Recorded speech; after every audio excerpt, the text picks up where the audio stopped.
देखिए, ये आपका हायर परचेज सिस्टम का 12 नंबर क्वेश्चन है, जिस क्वेश्चन में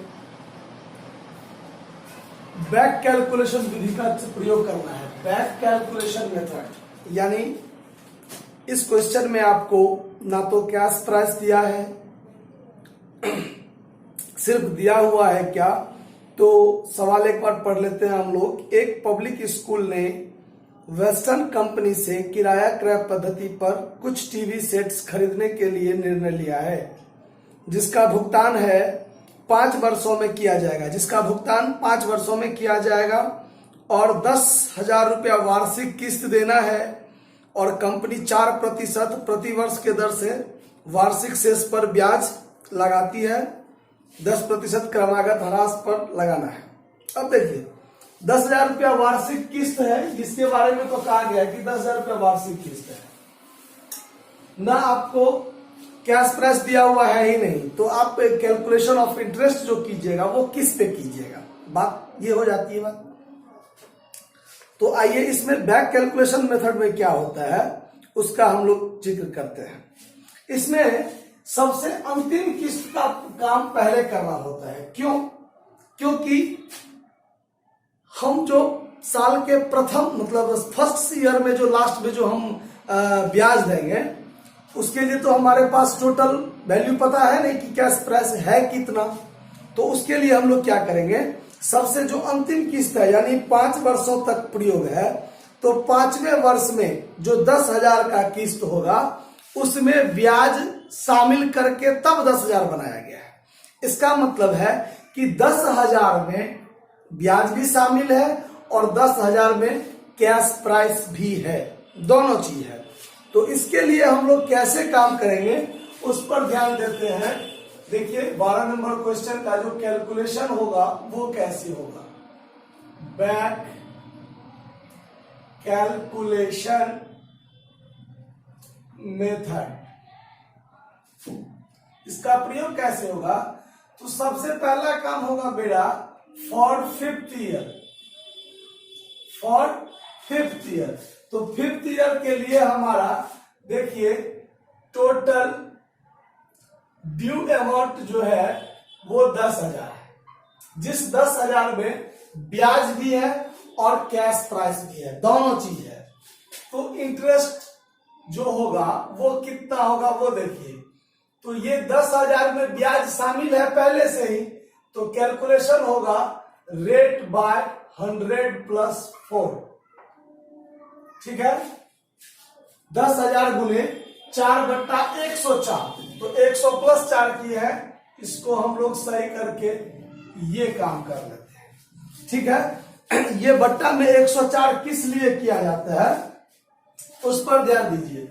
अगर 4% लगाना रहता तो 4/100 करते हम लोग, लेकिन है क्या कि इस 10,000 में 4% ब्याज पहले से शामिल है, पहले से शामिल है। इसका मतलब ये रुपया जो है 10,000 जो है वो 104 रुपया के बराबर है ब्याज लगा के। इसीलिए 10,000 गुने 4/104 करेंगे। यहां हम कैलकुलेशन करके देखते हैं। 10,000 गुना 4 कीजिए और भाग दीजिए इसमें 104 से, तो आपका ब्याज निकलता है 384 रुपया 61 पैसा। तो 384 रुपया 61 पैसा मतलब 384 रुपया 61 पैसा। इसका मतलब हम 385 रुपया अप्रोक्स ब्याज हो गया मेरा। अब इस 10,000 में मेरा कैश प्राइस कितना है वो देखिए। इस 10,000 में हमारा कैश प्राइस है, 10,000 में से 385 माइनस कर दीजिए तो 9,615 रुपया हुआ। ठीक है, अब हम लोग काम करेंगे फॉर 4th ईयर। अब 4th ईयर का काम होगा, तो अब इसमें टोटल ड्यू अमाउंट कितना है वो देखिए। टोटल ड्यू अमाउंट कितना है, तो 5th किस्त तो अभी तक नहीं दिया होगा, चूंकि हम लोग उल्टा कैलकुलेशन कर रहे हैं। तो ये 5वें वर्ष में इतना रुपया बाकी था, तो इस पर ब्याज लगा के जो ब्याज हुआ वो ब्याज जोड़ के टोटल 10,000 पेमेंट किए थे। लेकिन जब हम 4th ईयर का काम करेंगे तो 4th ईयर में हमारा 10,000 का किस्त होगा और 5th ईयर का ये भी तो बाकी है, तो 9,615 मतलब 19,615, यानी इस 10,000 में जो ब्याज शामिल होगा वो टोटल इस राशि पर ब्याज होगा शामिल। तो फिर इसका ब्याज निकालने के लिए हम लोग क्या करेंगे, इंटरेस्ट का कैलकुलेशन करेंगे। तो इंटरेस्ट के लिए हो जाएगा 19,615 गुने 4/104। ये काम ऐसे ही होता जाएगा। तो फिर हम कैलकुलेशन करके देख लें कितना होता है। तो आइए 19,615 में गुना कीजिए 4 से और फिर इसमें भाग दीजिए 104 से, तो 754 रुपया 42 पैसा, 754 रुपया 42 पैसा, 754 रुपया 42 पैसा, यानी इसको हम लोग 754 रुपया ही कहेंगे।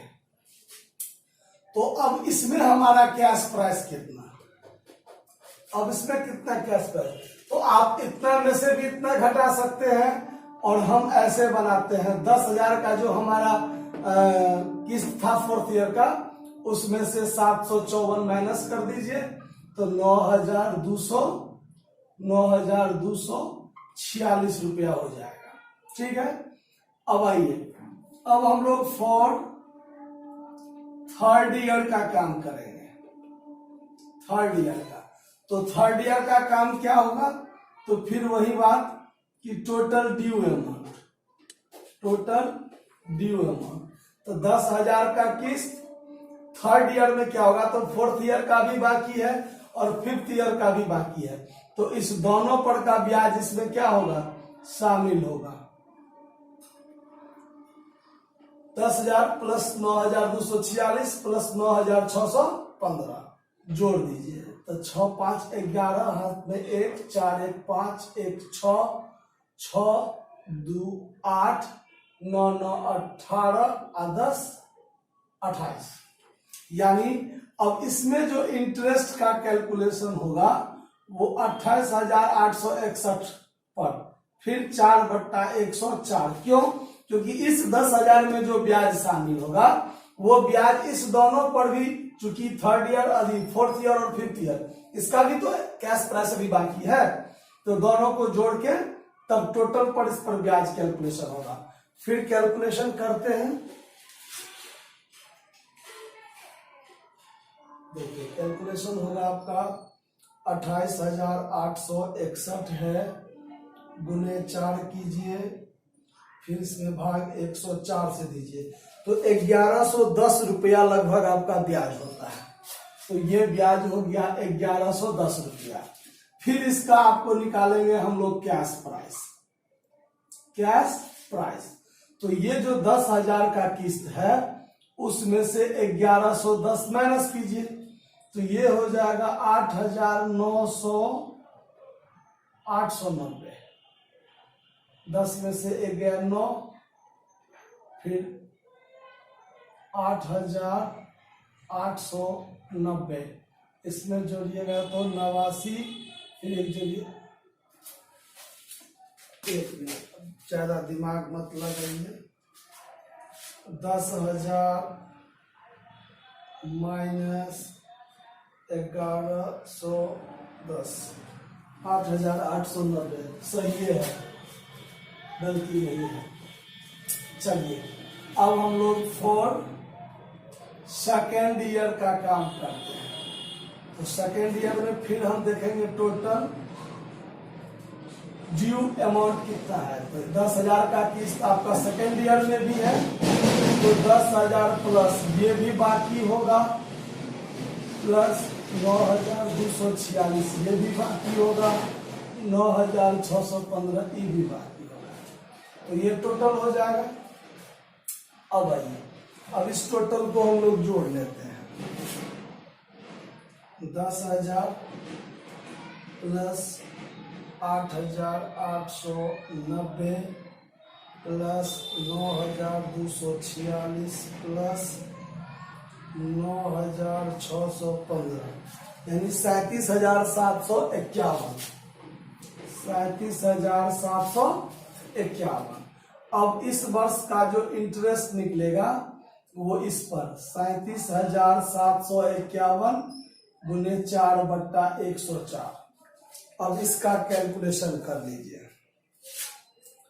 गुने 4 अब भागा 104, यानी 1451.96 रुपया, यानी 1452 रुपया। इसको हम लोग अप्रोक्स कर लेंगे 1452 रुपया। फिर यहाँ पर कैश प्राइस, तो 10,000 माइनस 1452 कर लीजिए, तो ये जो घटाएंगे तो बचेगा आपका 9,000 नहीं 8,548 रुपया बचना चाहिए। ठीक है, अब चलिए फॉर फर्स्ट ईयर, अब होगा फॉर फर्स्ट ईयर का काम, जिसमें हमारा टोटल ड्यू अमाउंट कितना है, तो 10,000 का किस्त है, 8,548, उसके बाद क्या था 8,890, फिर 9,246 और फिर 9,615। तो पांचों का हो गया। अब इसका टोटल कर लेते हैं, 10,000 प्लस 8548 प्लस 8890 प्लस 9246 और प्लस 9615, 46,299, 46,299। अब इस पर जो आपका इंटरेस्ट होगा वो होगा 46,299 गुने 4/104। अब इस पर काम कर दीजिए, गुने 4 भागा 104, 1780 यानी 1781 रुपया अप्रोक्स, 1781 रुपया ये हुआ। तो ये ब्याज हुआ आपका फर्स्ट ईयर का, उसके बाद ये ब्याज हुआ सेकेंड ईयर का, ये ब्याज हुआ थर्ड ईयर का, ये ब्याज हुआ फोर्थ ईयर का, और ये ब्याज हुआ आपका फिफ्थ ईयर का। अब हमको यहाँ काम क्या करना है, तो यहाँ काम करना है, हमको निकालना है टोटल कैश प्राइस। तो टोटल कैश प्राइस यदि हम देखें तो फर्स्ट ईयर का कैश प्राइस कितना हो जाएगा, तो यहाँ अगर हम देख ले, यहाँ पर कैश प्राइस फर्स्ट ईयर का कैश प्राइस हो जाएगा 10,000 माइनस 1781, मतलब 8,219 रुपया, यानी फर्स्ट ईयर का 8,219 रुपया, 8,219 रुपया। सेकेंड ईयर का 8548 रुपया, थर्ड ईयर का 8890 रुपया, फोर्थ ईयर का 9246 रुपया, और फिफ्थ ईयर का 9615 रुपया। ये टोटल को जोड़िए तो आपका टोटल कैश प्राइस हो जाएगा। अगर इस टोटल को हम लोग जोड़ें तो देखते हैं क्या होता है, 8219 प्लस 8548 प्लस 8890 प्लस 9246 प्लस 9615, यानी 44,518। ये 44,518 हुआ आपका टोटल कैश प्राइस। ठीक है, अब जो आप कैलकुलेशन ऑफ डिप्रिसिएशन कीजिएगा, कैलकुलेशन ऑफ डिप्रिसिएशन कीजिएगा, जो आपका रिटेन डाउन वैल्यू मेथड का प्रयोग करना है आपको। तो देखिए इसमें है आपका 10%, तो ये भी आपको 5 वर्ष के लिए करना पड़ेगा। तो फॉर फर्स्ट ईयर का काम कीजिएगा, तो 44,518 का 10% आपको लगाना है। ये से ये कटा 4451 रुपया 80 पैसा, यानी इसको 4452 रुपया आप कर लीजिए। तो written down value first year के लिए जो बचेगा वो 44,518, 44,518 माइनस 4452। तो अगर इसका देखें तो इसमें से आप माइनस कर दीजिए 4452, तो 40,066 बचता है, 40,066 बचता है। तो अब फॉर सेकेंड ईयर का जब काम कीजिएगा तो 40,066 का 10% आपको लगाना है। तो ये काटिएगा तो 4,006 रुपया 60 पैसा होगा, तो इसको 4,007 रुपया कर लीजिए। तो अब इसका रिटेन डाउन वैल्यू क्या बचेगा, तो 40,066 माइनस 4,007, फिर इसमें से 4,007 घटा दीजिए, 4,007 तो 36,059, फिर ऐसे ही आपको काम करना है फॉर थर्ड ईयर। तो थर्ड ईयर के लिए काम करना है जिसमें आपको 66,059 का 10% लगाना है। तो ये हो गया आपका 3606 रुपया कर लीजिए, 3605 रुपया 90 पैसा हो जाएगा तो उसको 6 रुपया कर लीजिए। तो रिटेन डाउन वैल्यू बचेगा आपका 36,059 माइनस 3606। तो 36,059 में से 3606 घटा दीजिए,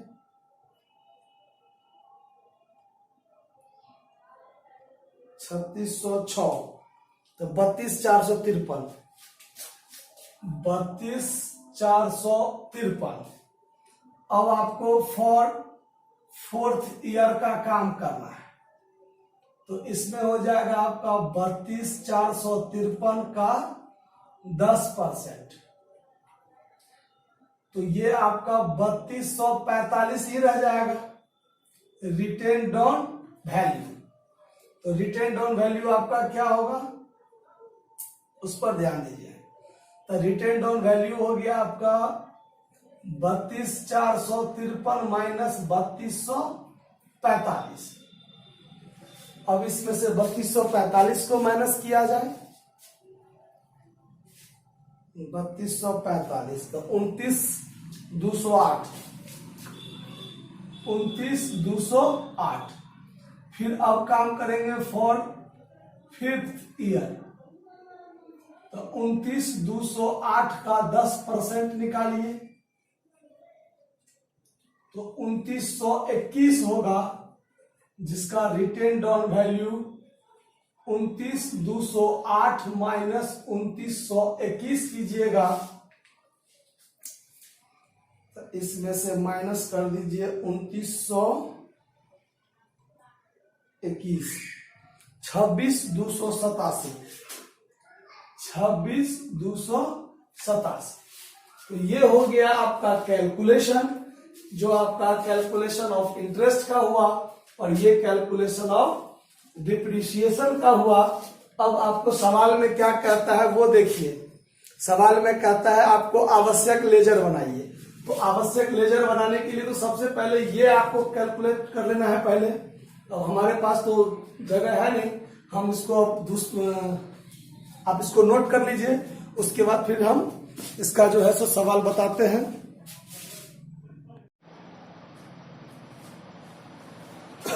आइए अब सवाल का जो रेस्ट पार्ट है, उस रेस्ट पार्ट को हम लोग देखते हैं क्या कहता है, उस पर ध्यान देते हैं।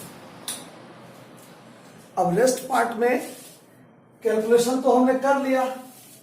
कैलकुलेशन करने के बाद यहां पर आपका हमने थोड़ा एक टेबल बनाकर रख लिया है कि इंटरेस्ट जो था आपका फर्स्ट ईयर के लिए 1781, सेकेंड ईयर के लिए 1452, थर्ड ईयर के लिए 1110, फोर्थ ईयर के लिए 754 और फिफ्थ ईयर के लिए 385 रुपया हमको आया था।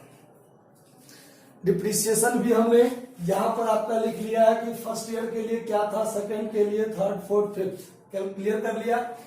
अब सवाल में कहता है कि पब्लिक स्कूल के पुस्तकों में आवश्यक लेजर बनाइए, मतलब परचेजर के पुस्तक में।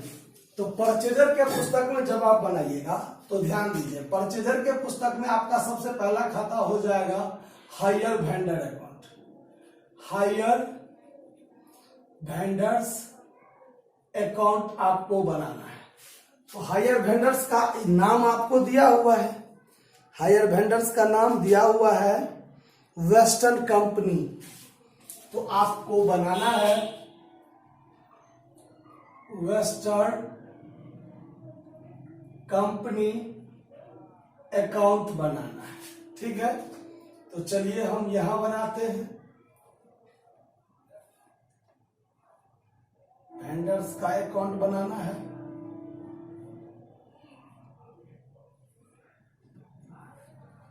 अगर आपको जर्नल याद होगा तो आसानी से होगा, जर्नल याद नहीं होगा तो दिक्कत है। तो सबसे पहले हायर वेंडर्स के अकाउंट जब बनाएंगे तो याद कीजिए फर्स्ट ईयर में आपका फर्स्ट ईयर क्या था, टाइम पीरियड कुछ दिया हुआ है, नहीं दिया हुआ है। तो नहीं दिया हुआ तो हम लोग ऐसे ही लिख लिया करेंगे फर्स्ट ईयर। तो फर्स्ट ईयर में क्या होगा, तो हायर परचेजर के पुस्तक में बनता है पहला साल का एंट्री, संपत्ति उधार जब खरीदा जाता है तो assets account Dr to hire vendor. तो एसेट्स अकाउंट डीआर करते हैं तो वेंडर के पुस्तक के क्रेडिट साइड में बाय एसेट्स बनेगा। तो एसेट्स के नाम पर है टीवी, तो बाय टीवी अकाउंट हो जाएगा कितना, तो आपका टोटल कितना आया था 44,518, 44,518। तो ये आपका 44,518 टोटल वैल्यू हो जाएगा यहाँ पर बाय टीवी अकाउंट। अब उसी वर्ष हायर वेंडर से संबंधित एंट्री होता है, याद कीजिए साल के लास्ट में इंटरेस्ट लगाने का। तो बाय इंटरेस्ट अकाउंट कीजिएगा। तो पहला साल का इंटरेस्ट है आपका 1781 रुपया, और फर्स्ट ईयर में ही आपने एक किस्त का भुगतान किया है, तो आप डेबिट साइड में टू कैश या बैंक जो इच्छा हो आप लिख सकते हैं 10,000 का। तो ये पहला साल का काम यहां खत्म हो जाता है आपका। तो ये हो गया 8 1 9, 8 1 9, 7 5 12 के 2, 4 1 5 1 6 और यहाँ 4, यानी 46,299। 10,000 दे दिए तो बच गया 36,299, जो आपका टू बैलेंस सीडी रह जाएगा फर्स्ट ईयर के लिए। फिर हम लोग अब चलेंगे सेकेंड ईयर में। तो सबसे पहले क्या लिख लेंगे, बाय बैलेंस बीडी, यही 36,299 रुपया हो जाएगा। फिर सेकेंड ईयर के लास्ट में हम 1452 रुपया क्या देंगे, इंटरेस्ट देंगे। तो यहां लिख लेंगे बाय इंटरेस्ट अकाउंट 1452 रुपया, यहां टोटल कर लीजिए। फिर आप सेकेंड ईयर में टू कैश अकाउंट किस्त का भुगतान कीजिएगा। 10,000 का किस्त है आपका, ये हो जाएगा 9 2 11 का 1, 9 5 14 1 15 के 5 हाथ में 1, 4 2 6 1 7 और 36 1 37, यानी टोटल यहां कर लेते हैं 37,751, यानी यहाँ 27,751 बचेगा, जो बचेगा आपका टू बैलेंस सीडी। फिर आप थर्ड ईयर का काम कीजिएगा, तो यहाँ बाय बैलेंस क्या लिखिएगा, बीडी 27,751। फिर क्या कीजिएगा, साल के अंत में बाय इंटरेस्ट तो देना है ना, बाय इंटरेस्ट दीजिए 1110। फिर टोटल यहां जगह का थोड़ा अभाव हो गया, देखिए। फिर यहाँ थर्ड में आप टू कैश अकाउंट किस्त का पेमेंट कीजिएगा 10,000, ये हो जाएगा 861 और 28, यानी 28,861 टू बैलेंस सीडी। ये आपका 18,861। फिर आप फोर्थ ईयर का काम कीजिएगा, तो बैलेंस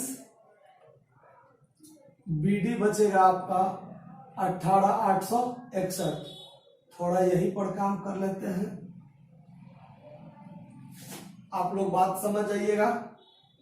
फोर्थ ईयर में टू कैश अकाउंट किस्त दे दिए कितना 10,000, और यहां हो जाएगा बाय इंटरेस्ट 754 है, 754। तो 4 1 5, 6 5 11 के एक हाथ में 1, 8 7 15, 1 16 का 6 हाथ में 1, 18 1 19। तो यानी यहाँ भी 19,615 होगा, और 9,615 क्या बचेगा टू बैलेंस सीडी।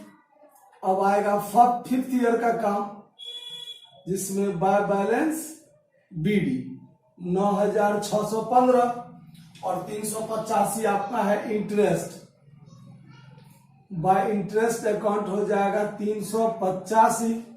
ये टोटल 10,000, यहां भी टोटल 10,000, और फिफ्थ ईयर में आप टू कैश अकाउंट 10,000 पेमेंट कर दिए, आपका वेंडर अकाउंट क्या हो जाता है, क्लियर हो जाता है। ठीक है, उसके बाद ऐसे ही आप बनाइएगा एसेट्स अकाउंट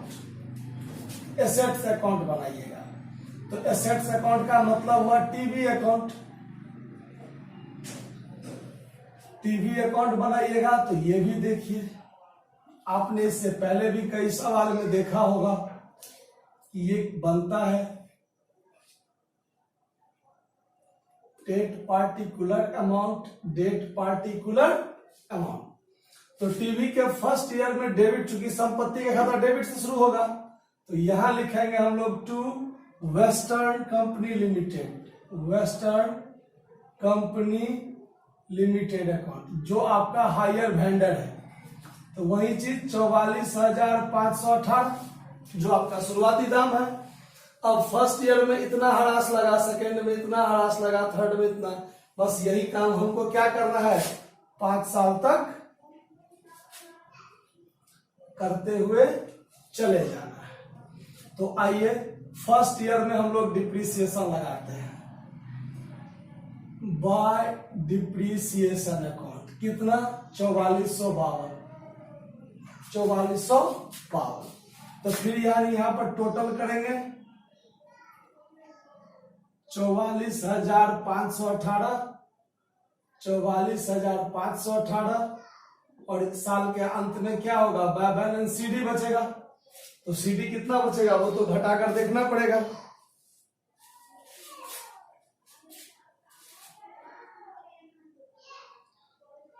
आइए देखते हैं घटा के कितना बचता है। 44,518 माइनस 4452, तो ये बचेगा 40,066। ठीक है, फिर सेकेंड ईयर में यही चीज हो जाएगा to balance BD 40,066। Second year में फिर लगाइएगा बाय डिप्रिसिएशन अकाउंट। तो दूसरे साल का डिप्रिसिएशन था आपका 4,007। तो फिर यह टोटल 40,066 40,066 जो बचेगा वो बाय बैलेंस सीडी। तो फिर इसमें से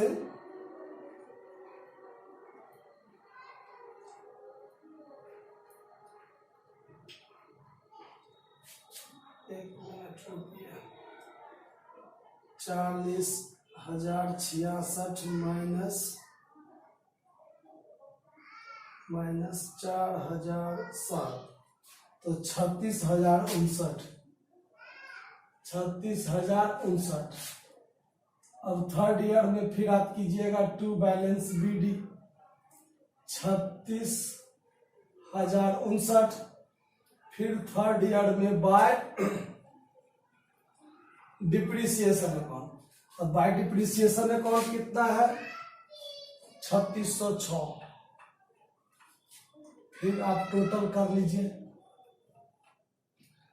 ये 36,059 जो बचेगा घटा के वो बाय बैलेंस CD। फिर इसमें से माइनस कर दीजिए 3606, 32,453।